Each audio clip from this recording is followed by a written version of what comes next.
Hi everyone, this is your first pro-con analysis video. This video is longer than, well, some of the other videos might be a little longer, but this video is a little long, the first one. And I want you to bear with me because I'm going to give you some information in this video that I won't necessarily provide in the other videos.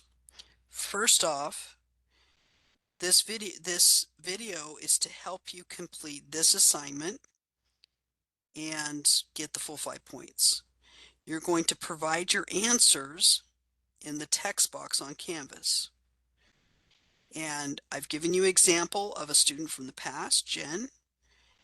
She just made a text box. She put the pro and the con and listed out her answers here. You can do the same thing by inserting a table, typing in your answers. I'll give you a hint.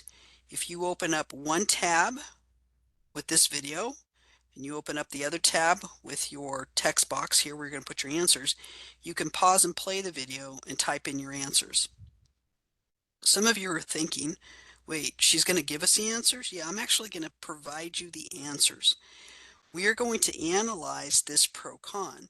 Your pro-con looks like this. You've already done an AI summary of the pro and the con. I don't know if you've read it.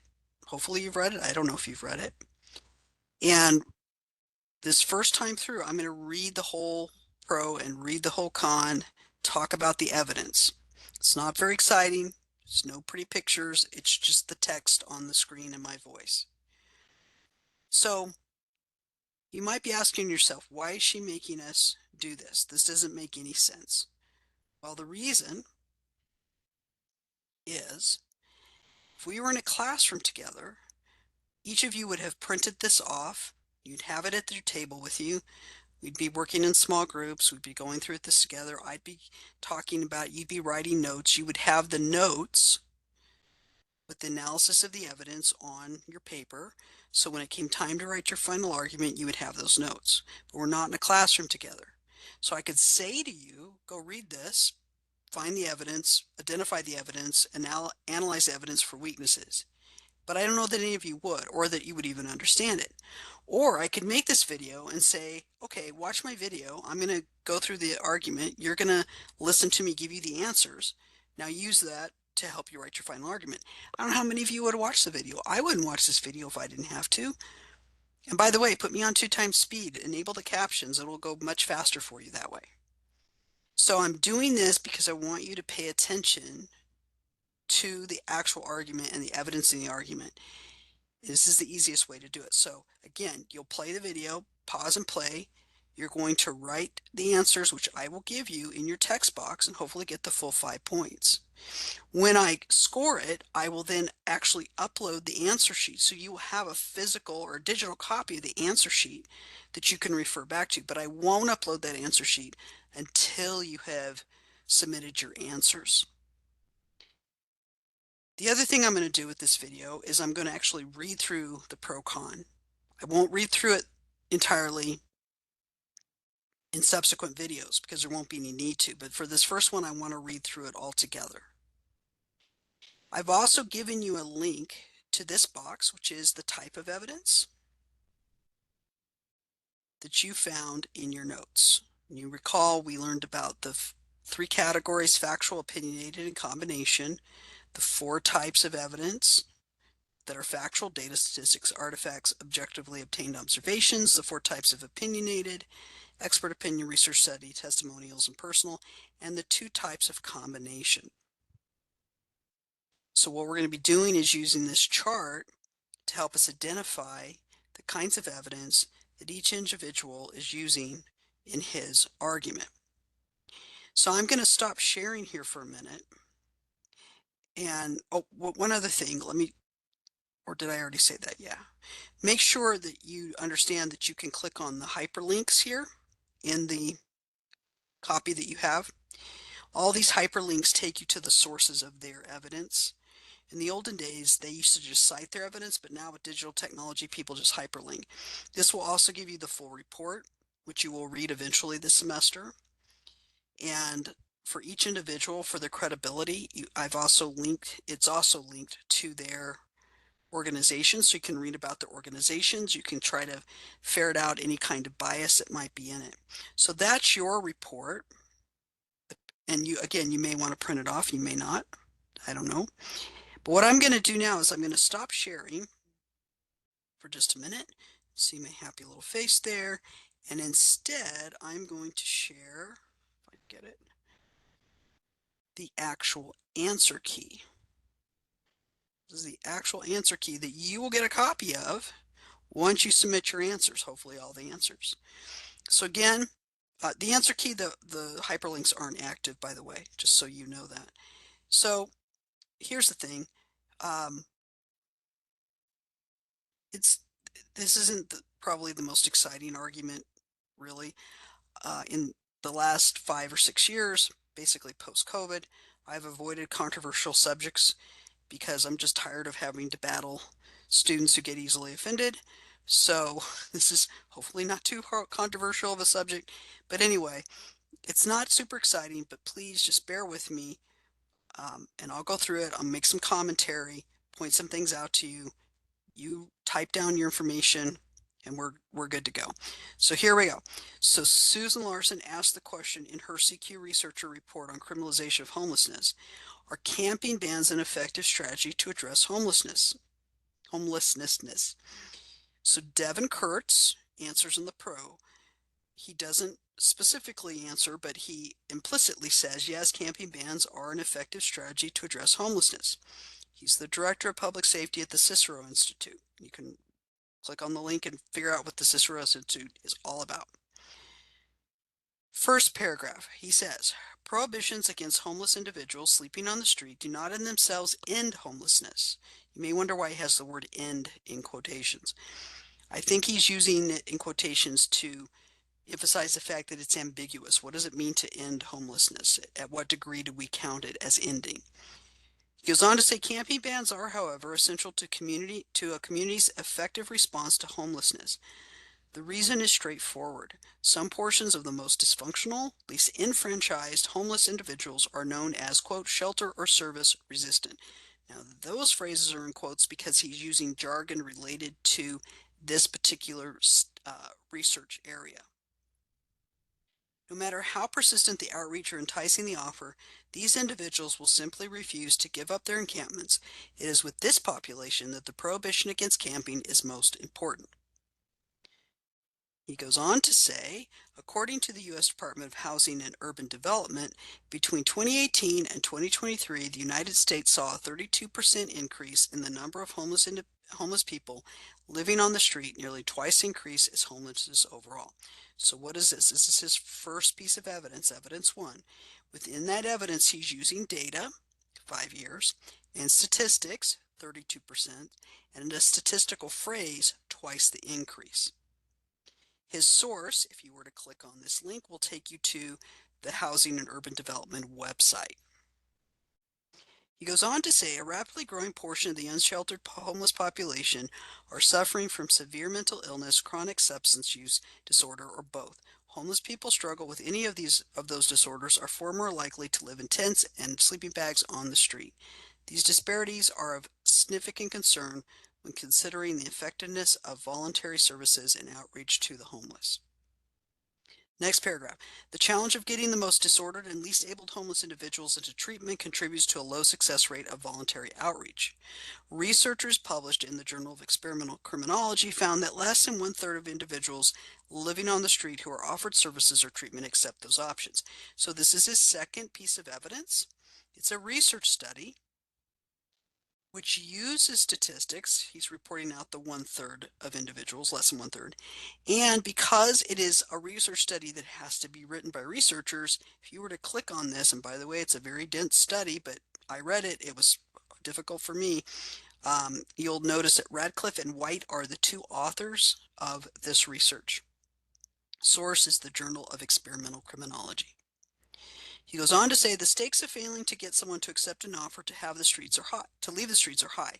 Researchers published in JAMA stands for Journal of American Medical Association, in JAMA International Medicine found that unsheltered homeless individuals have 10 times the mortality rate of the adult population and 3 times the mortality rate of sheltered homeless individuals. His third piece of evidence is again another research study, which is reporting out statistics here, 10 times mortality, and another statistic, 3 times mortality. Again, because it's a research study, it also is relying on researchers, experts. If you clicked on the link and went to the JAMA International Medicine website and to this specific article, or I'm sorry, report, again, very dense, difficult even for me to get through. You'll see that Ranacarati, I'm not sure, that looks like an Italian name, I'm not really sure, plus a number of other individuals were responsible for that report. All right, moving on. Goes on to say, in one extreme case, anti-camping ban activists carved out an exception to Utah's camping ban that prevented police from forcing homeless people inside during extreme weather events. If you clicked on this carved out an exception, it takes you to the Utah State's legislature website and to that actual legal amendment. So we're going to consider this an objectively obtained observation. It's a legal document. And that the source is the Utah State Legislature's website. The homeless under that policy would be left outside to die from the elements if they chose to refuse the efforts of outreach workers. A compassionate response to rampant homelessness must include an acceptance of enforcement as means of last resort. If individuals do not comply with services, outreach, or other efforts to get them the help they need, then the force of law must be used to ensure the safety of those individuals. So to summarize very quickly, Devin Kurtz's response to the question, are camping bans an effective strategy to address homelessness, uses 4 pieces of evidence. The first piece has data and statistics twice. The second piece of evidence uses a research study which reports out statistics which is based on expert opinion. His third piece of evidence is a research study which reports out statistics twice and is reliant on expert opinion. And his fourth piece of evidence is an objectively obtained observation. All right, moving on. Now we have the con. This is by Alec Vanderberg. He's a policy analyst at the National Alliance to End Homelessness. Again, you can click on that link. You can go to the website, read about, and figure out what kind of organization they are. His answer to the question, which again is not explicitly stated, it's only implicit, is that no, camping bans are not an effective strategy to address the homeless. He starts out in his first paragraph. It's kind of dense here. He gives 3 pieces of evidence in his first paragraph. He says camping bans are dangerous fixes to a real issue. Why is he using fixes in quotes?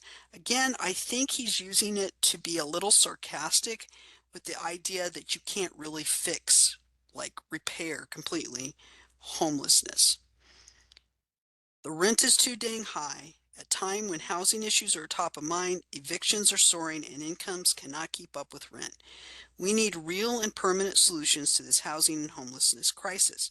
With almost 1 million people in the country annually experiencing homelessness for the first time, who are disproportionately people of color, it's no surprise that homelessness has risen for the 8th year in a row and unsheltered homelessness has become more visible. So within this little first sentence, or within this sentence series, gets 3 pieces of evidence. The first piece of evidence is the data. 1 million people for the first time. If you click on his annually, you'll be taken to a HUD, the Housing Urban Development website, which you'll notice that Devin also referenced, is at one of their data tables. A little difficult to read, but it's there. Then he says, who are disproportionately people of color, that's his aside. If you click on disproportionately, you'll be taken to his organization's website, the National Alliance to End Homelessness, and you see experts give their opinion that it is disproportionately those of people of color who are homeless. Now, that disproportionately, if you click on that link and go there, you'll see that they don't base that opinion on any data or stats on that link. You have to dig a little bit deeper. And finally, his third piece of evidence in this sentence is data. He says homelessness has risen. If you click on risen, you will be taken to the to a report, a PDF report, a 2024 HUD report for the eighth year in the row. So we have data, eighth year in a row. So we have a quantity here. And by the way, the eighth year data is not obviously stated in the report in the PDF. You really have to dig through it. It took me almost an hour to find it. So again, dense. By the way, you notice how Alec doesn't name his sources. He doesn't attribute his sources. He just links to his evidence. It is much stronger, actually, to name or attribute your evidence source within your argument, not just link to it. But it's a little bit lazy. So let's go on with Alec's response. While camping bans try to render homelessness invisible, they don't address the fact that people sleep outside because they don't have a home. Pairing permanent housing with accessible services, not encampment bans, ends homelessness. We all want vibrant, healthy communities where everyone has their needs met and can safely access public spaces. Instead of investing in rental assistance and affordable housing, as well as employment, substance use, and behavioral health services, too many communities dedicate scarce resources to camping bans. Cities enforcing these bans take away people's autonomy, throw away their medicine, IDs, and life-saving possessions, and displace them from public view. Locking up someone who is on a treatment wait list or ticketing someone who has nowhere else to sleep traumatizes people and robs them of their dignity. Preventing people from accessing vital services by jailing them does nothing to promote community safety and health. He goes on to say, these punitive laws create more barriers to solving the challenge. A new criminal record can prevent or further delay someone from regaining access to housing, and fining or arresting someone for life-sustaining activities such as eating in public creates a costly and cruel homelessness to prison pipeline. He goes on to say communities across the country, such as Dallas and Raleigh, North Carolina, are leading the way by investing in permanent housing and services to effectively and humanely solve homelessness. So if you click on Raleigh, North Carolina, you will go to the CBS 17 News website, which is a local Raleigh news source, and you will see a printed story that is being used as a case example. So it's an example of an effective program in Raleigh. Remember, case examples are combination. The information in the article is factual, but you have to read the article and then you have to extrapolate from that article your opinion that camping bans are ineffective. He goes on to say, instead of tasking already overburdened law enforcement agencies to enforce laws punishing people for not having housing, they're pursuing evidence-based approaches and they're succeeding. In Dallas, for example, thanks to public-private partnerships and financial commitments, the homelessness response system houses people directly from the streets and reduce unsheltered homelessness by 24% just 3 years from 2021 to 2024. Again, his fifth piece of evidence, he's using another case example, this one from Dallas. If you click on reduce unsheltered homelessness, you will go to a website called Housing Forward, and it's a link to what's called a one sheet. A one sheet is like a PDF document that just like highlights main ideas, kind of like an advertisement. It's really unclear who Housing Forward is. I tried to figure it out from the description on their website. It's not particularly clear. But nevertheless, it reports out a case example of something that's happening in Dallas. And within that case example is also reported a statistic, 24%, and data, 3 years. He finishes up by saying, when decision makers at all levels of government dedicate the necessary and life-saving resources to ensure that everyone has a home and the support they need, then everyone can thrive. So just as a quick summary, Alec provides 5 pieces of evidence, and in his case he uses data, expert opinion, more data, a case example, and a case example with statistics.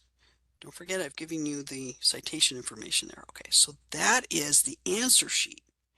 All we've done is we've just gone through each individual's argument and we've looked to see what have they actually used as evidence. Remember, evidence, to truly be evidence in an argument, has to belong to one of those um, 10 categories, the 4 factual, 4 opinionated, or 2 case examples, or a combination of them.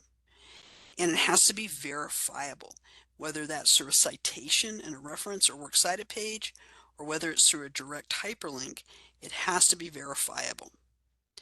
That is your first pro-con analysis for the semester. The next video I go through, I won't read the whole thing. I will just come back to each piece of evidence we've identified, and we'll talk about the potential, not necessarily actual, but the potential weaknesses associated with each type of evidence.